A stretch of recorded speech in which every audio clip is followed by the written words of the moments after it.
Yesus, selamat bertemu kembali. Renungan kita pada malam hari ini diambil dari Efesus 6 ayat 18. Demikian firman Tuhan. Berdoalah setiap waktu di dalam roh, dan berjaga-jagalah di dalam doamu itu dengan permohonan yang tak putus-putusnya untuk segala orang kudus.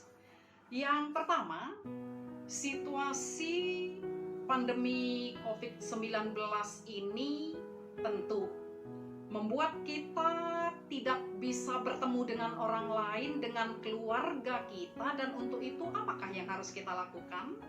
Jawabannya adalah kita harus berdoa dan saling mendoakan. Rasul Paulus, sang hamba Tuhan itu, dalam pelayanannya yang tidak mudah itu menyadari bahwa kalau dia memohon kekuatan dengan hanya berdoa seorang diri saja, itu tidak mampu membuat dia semakin semangat dan kuat di dalam pelayanannya.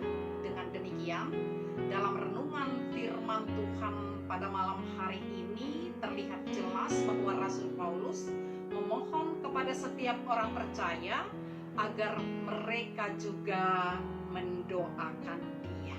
Firman Tuhan mengatakan bahwa kita harus berdoa setiap waktu di dalam Roh Kudus.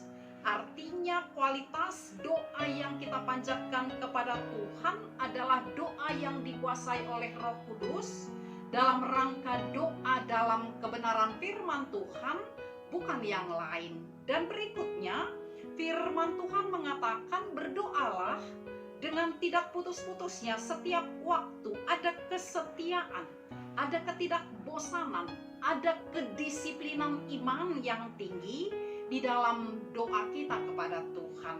Dan firman Tuhan dalam catatan berikutnya mengatakan berdoa jugalah untuk orang lain, terutama berdoalah bagi para penginjil.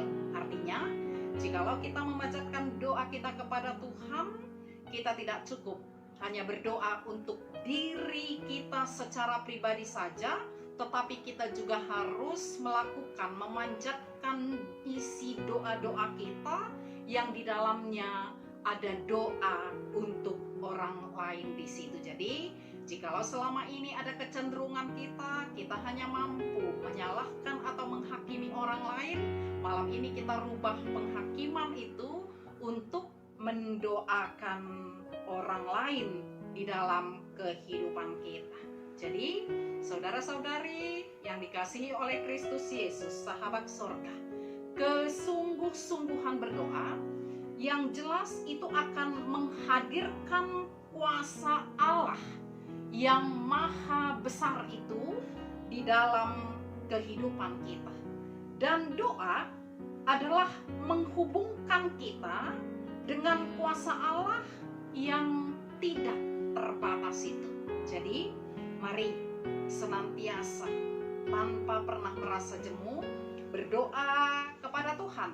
Bukan hanya mendoakan diri kita sendiri, tapi kita juga mendoakan orang lain. Dan kita percaya bahwa doa orang percaya akan Tuhan dengarkan dan akan Tuhan kabulkan.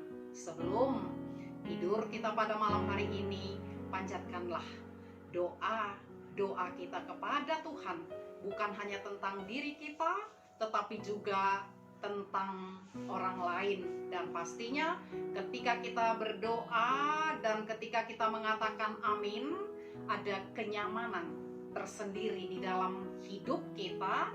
Untuk itu kita akan boleh tidur dengan nyaman, tidur dengan nyenyak, tidur di dalam kasih sayang Tuhan yang ajaib.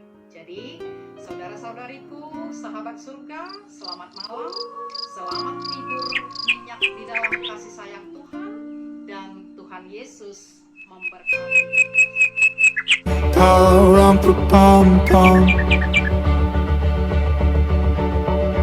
A newborn king to see. Pa-rum-pa-pum-pum.